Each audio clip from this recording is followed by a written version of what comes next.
Hey, Matt. Hey, how's it going? Yeah, doing pretty well. How's the day? All right. Yeah, we're hanging in there. Okay. So, Matt. Okay, today topic that is really kind of interesting.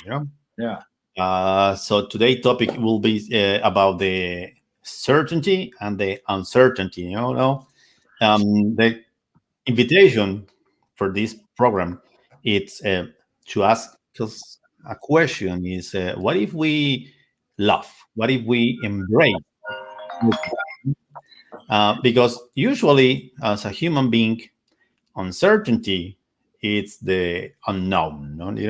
Mhm. It's based on the unknown. But if we go with the root and the whys of this program, is the curiosity, and the curiosity actually is uncertain. Is based on the uncertainty principle because curiosity will take us to some place that we don't know what that place will looks like. So that's the topic. That's the motivation to be here today. And what are your initial thoughts on that, Matt? So I'm gonna quote you right here. Okay. So if you're saying so curiosity, if curiosity will take us to some place we don't know, could that place be somewhere outside of the box? Yeah. And I'm just laughing going back to a previous. I've been listening or re-listening to some of our talks to keep the thinking going. Sometimes it's like you get new thoughts the second time around. Um, but no, this is I don't know. There's a lot of things that you said that have my mind going, and one of them about this idea of uncertainty leading to the unknown. But that curiosity will take us to some place that we don't know. This is one of the really hard things about working in innovation. I'm sure you've experienced is a lot of times you try to when someone says like, well, "What do you do?" or "What's your value?" When you explain it this way, they don't get it because they want before they write you a check, they want you to explain that they're going to get A, B, and C out of their 4 hours or their 2 hours or whatever amount of time, right? They want to itemize everything. And it's difficult to explain. It's like, well, I can do that, but there's not much value. Like anybody can do that, right? The value in truly being innovative is to take you to some place that you don't know, right? But to do it in a way that can bring you back with some sort of learning or some sort of, with something valuable from that. So it is. So you listening to you have my mind bouncing in a lot of different directions. And then the last one is I was smiling as well as because one of the ways I started communicating curiosity and curiosity based learning to engineers specifically. And I laugh a lot of times because a lot of the people who get what I do tend to be engineers, even more so than educators are like other people you'd think would be attracted to curiosity. But one of the ways is connecting curiosity to entropy and this idea of chaos or the unknown, right? And it's like a lot of times we think of entropy or chaos as being like a negative, but it's there's you don't know, right? And there's an energy behind not knowing. And that's when I talk about curiosity as an energy or as as a driving force. That's what I mean. Is like, and if you can use curiosity in a way to approach uncertainty that can be valuable or meaningful, like who wouldn't want to do that? But then again, I'm biased, right? So and again, I'm gonna pause right there because I'll keep talking until the time's up on this question. But those are three of the things I wrote down. I wrote down the idea of entropy, and then that quote about the curiosity will take us to some place that we don't know about. I'll be reusing that, by the way. But yeah, those are my initial thoughts of entropy and going to the unknown in a useful way. No, okay, no, that's kind of cool, and it reminds me something that you said like a couple chapters before. That is the usually you are the kind of guy thinking on engineering.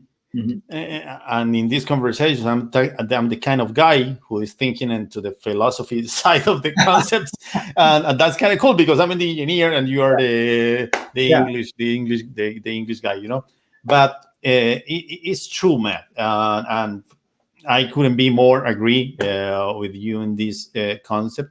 because you are going very close to quantum mechanics. That's the principle. Actually, the quantum mechanics is the principle of uncertainty. And how about what is this concept about? Actually, to be very, very specific, and this is my engineer side.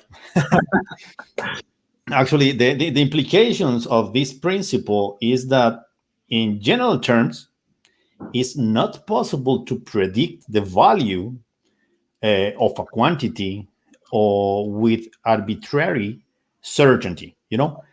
Even if all the initial conditions are very specific. That's the quantum mechanics. And you say, wait. If I have all the initial conditions very specific and specified, why is not that possible?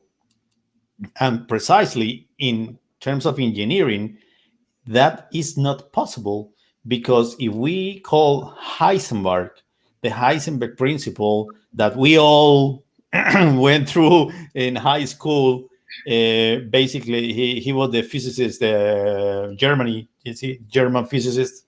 Yep. Actually, and he said that is impossible actually to predict the speed and the position of an object exactly. And wait, so that means that I cannot say that this pen is in a very specific position right now. And with the principle, you say no.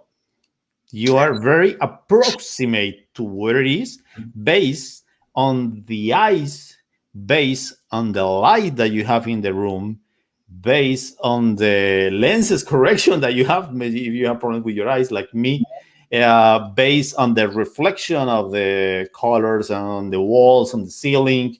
But it's just as a perceptual thing, It's actually is not a fact. And based on that, one thing that I really like that you said before is when you are talking with business people, with investors in your endeavor, and as an entrepreneur, and you're looking for funding, and even you are looking for a new customer, I would say the default is to ask for certainty. Just let me be sure that I totally understand everything that you are talking about, and all the consequences of my actions. Actions will be investment, time, contact, networking, whatever, you name it. Of be here where I'm certain where I am. And I want to be very certain where I will be in the future if I'm taking my resources and sharing those resources with you as an entrepreneur that you are. That's impossible. This is precisely the reason, as you said, why the curiosity is the foundation of every single human development. Because even if the brightest mind in the history of the world are saying, hey, it's not possible even to know where is this pen, where am I right now, because everything is moving in a constant hectic infinite energy exchange. So in that way, and for that manner, even if you are working in my idea, even if we know all the conditions from the very beginning, in the future, precisely for the human nature and the way that this space and this ecosystem has been built over thousands of years, our certainty is the base of the evolution. If we don't have, and if we are trying to get rid of the uncertainty, actually we will get rid of the basic principle of evolution. Because once we understand that we can work towards our goals, but at the same time we are facing uncertainty, Mhm. Oh my God, we are embracing opportunities from an infinite pool.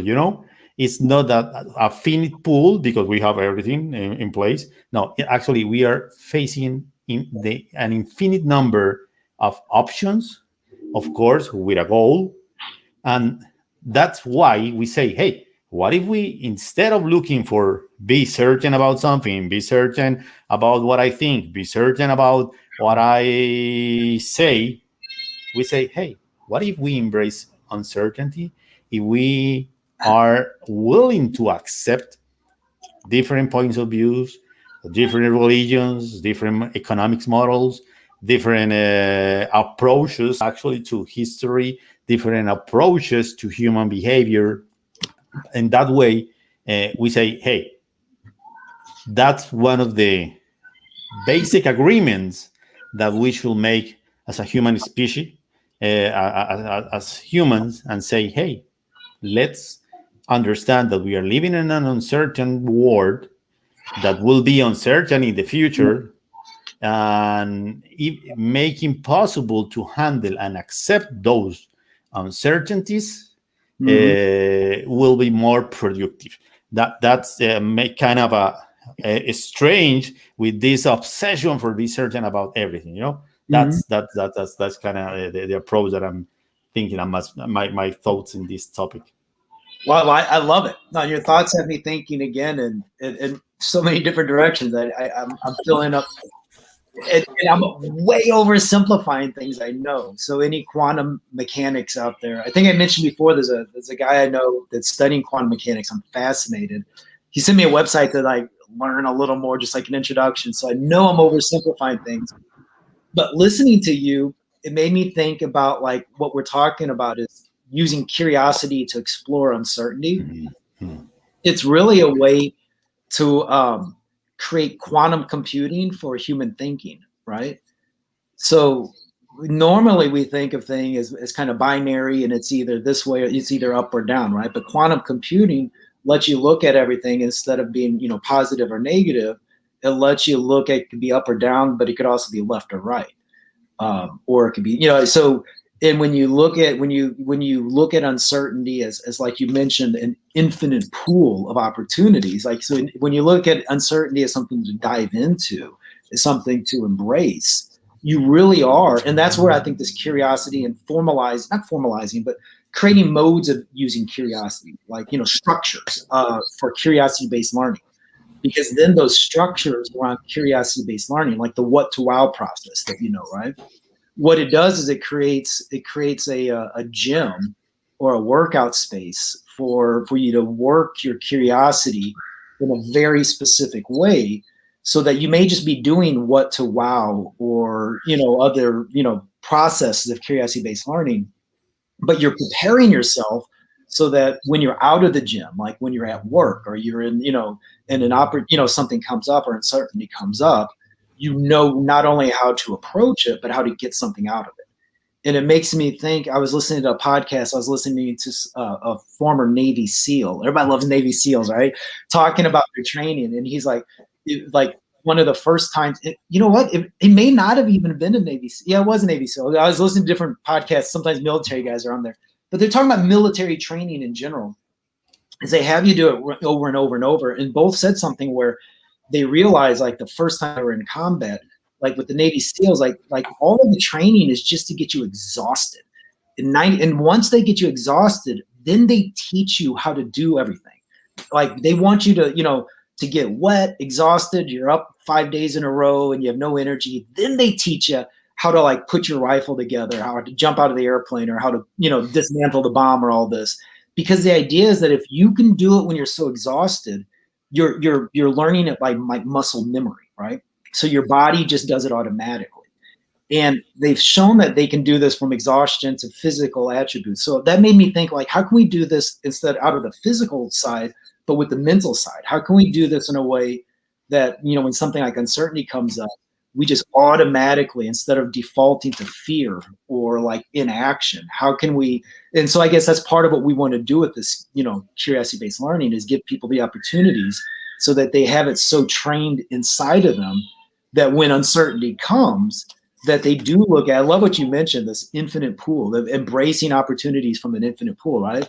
So then, like, how confident would you feel going to work every day, leading a team or doing your job, if you knew that, uncertainty is your friend, right? That would rub off on people that you were around and everything else, right? When you were leading a meeting or leading a project, if you had the attitude and the confidence to know that you were prepared for any uncertainty, the ripple effects of that. And going back to your pool, I keep thinking of this pool.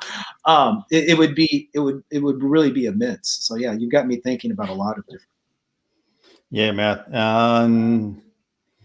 Maybe a more philosophical approach, and I think a more sociological approach, not philosophical. So the sociology behind the uncertainty has some issues. Mm-hmm. Usually, if you're an entrepreneur, if you're a business guy, or just if you have very important responsibilities in your company, mm-hmm. and you are approaching to the board meeting, and usually you are scared, and the most common reason to be scared about the board meeting when the manager calls you, it's because you feel that you are not 100% certain about something. Mm-hmm. If you have to present the last quarter sales report, if you have to present the budget allocation for the next quarter, mm-hmm. if you have to present the strategic planning for the next year, so you are so obsessed with be certain about everything Mm-hmm. that you will be losing two things that are very important. One is your capacity and the capability of focus on the other, because you will be so focused on your perception and your judgment, that you are actually closing the doors Mm-hmm. of the feedback, of feedback. Mm-hmm. And that in management is something that is quite interesting to go after that concept, because as a top CEO of a company, and I will say might be Amazon, maybe 2.5 million employees around the world. It could be Walmart, very close to 2 million, or even it could be your local butchery, Mm-hmm. 2 or maybe 3 people at the most. You will be never 100% certain about tomorrow, about how many customers will be tomorrow. The only thing that you have in control actually are your actions, but not entirely, because your actions actually are connected to the actions of many people, of many moving parts, and that way you maybe will be close to something. You will be on a range Mm-hmm. or of a positive outcome, but that range is where you want to move. So, and it's in terms of statistics, you say, hey, I might be 60%, I will have 60% certainty about something. Mm-hmm. And that's the most that you can get out of this model if you want to go with numbers. But if we understand that certainty is a judgment, and it's a judgmental action. So basically, we understand that the certainty is a state of mind. It's not a description of the reality. Mm-hmm. It's just a state of mind. That's why when you are working with your partners, with your employees, it's important to understand that we as a human beings, we are not looking to a leader to be 100% certain. No. We are looking for a leader that inspire us, that let us feel that we can judge the whys we are here, moving, pushing towards the goal of the company. And we understand that might be sometimes when we are right. And of course, there will be some times where we are wrong. And in that process, embracing the uncertainty in our company, and of course you have to be very careful with this concept, and it's not to be irresponsible, not do your homework. So if you are doing your homework, you are very responsible, you are taking your time, but even though you won't be 100% certain about anything. So basically, if you embrace that concept and you say, okay, I made a mistake, we didn't hit the goal, what's next? Okay, what's the next step? Because it's part of the process. So in that mood, I'll say, what's the call? Let's call for curiosity. And in that, I will say that's the way to go. Nice. And you said something else that I wrote down that connected a lot of what you're saying there. Of course, I was talking all about curiosity as a guide or a way to embrace the uncertainty. But what you mentioned there, and I don't know if you meant this or not, but it stuck, was you were talking about your why. And I know it's a concept that's been, it's not original. Simon Sinek really is the one who focused on it. Yeah, that's Simon. Right. Yeah. But it's just another reason on the importance of this why and the connection between the why, knowing your why as an individual or as a business or as, an organization, and knowing it and having a strong why and a strong connection to your why before you go into the uncertainty. Because I think with a lot of what you were saying is that you can do this irresponsibly. There is a way, yeah. But if it just gives you another reason to articulate your why, or maybe before you truly embrace uncertainty, to make sure don't go into don't love uncertainty without really knowing your why, right? So it's an interesting. Okay. We have some message here. Elian, hey, Elian. Hey. So hi, Matt and Nestor. I think that we are able to react to problems because of the fear that uncertainty produces us. I like. Okay, what do you think, Matt? I like that. If I understand this correctly, is that this uncertainty then can be a motivational tool. It's like this, sometimes we can not, by fearing the uncertainty, it can motivate us to do, to make sure we're prepared or improve ourselves. And while I agree with this, I think it's still possible to get motivation from I think this is just one of those ways to flip it on this true statement. What if we can flip it on the head? So, yeah. And one thing that I even just recall that I think is chapter number 4. It's what if we move from hope instead of fear. That's one of the episode that we just saw. Elian, I will recommend you to go to that show because there are basic human motivations for everything, and fear is one of them. Yeah, it's just one, and it's a very natural thing. And actually, there are a lot of studies in terms of how the brain works, how the brain cortex actually reacts to fear, how the adrenaline actually start to shake your body. And it's one of the reasons that we are doing something. And passion is another one. Mm-hmm. Love is the most powerful of all the reasons that we are doing something. But beyond that, even if you react based on the fear, you won't be certain that you are getting it right. Yeah. You have to be aware and be certain that you are uncertain about the concepts of your reaction and the consequences of your reaction.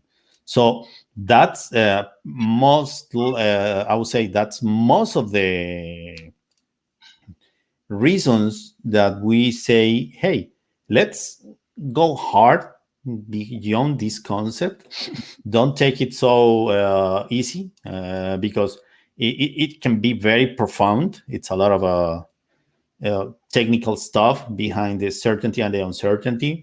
And it's on the physics world, it's on the quantum physics, it's on the philosophy, it's on the religion, it's on the economy, it's in everywhere. So basically uncertainty is everywhere. How certain are we that won't be another COVID in 2 years? We are not.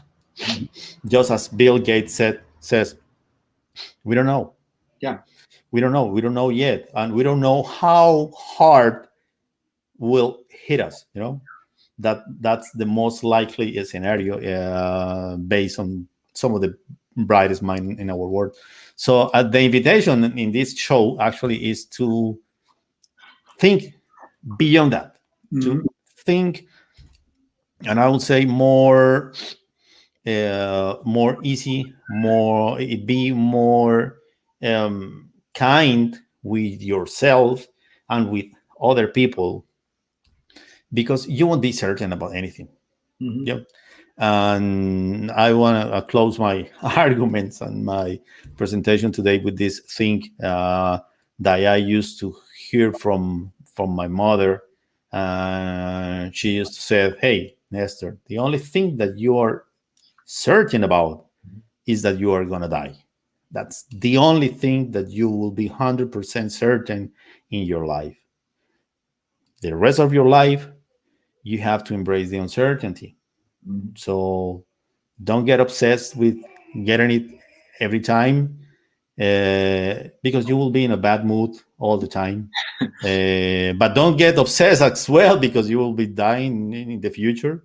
It's the reality, So embrace your world, embrace that beauty behind the uncertainty. So that's the invitation. I think, Matt, that's my final hope. No, I can't finish it up better than that. That's perfect. Yeah, life is, that's what life is the uncertainty, right? It's, yeah. And I love, just to finish up what you reiterate, what you said is the beauty of the uncertainty. I think that really kind of wraps up everything we've been talking about for the last half hour is the beauty of uncertainty. So what if you don't just love it? Yeah, love it for a reason, because it's beautiful. So yeah, it is. No. So Matt, as usual, it's really nice to see you every Friday. Yeah. And getting on this program, because actually we are learning a lot. The people that you are watching this show, maybe you will say, hey, I'm learning because I'm watching the show. We have to be honest with you. We are learning a lot every time that we get together with Matt and doing this program for you. So thank you so much for you that you are watching the show. Feel free to share this show with your friends, and if you want to chat us an email, so feel free. We are here. We'll be more than happy to help you. Great chatting again, Matt. So nice to see you. Same. Have a good weekend. Yeah, you too, please.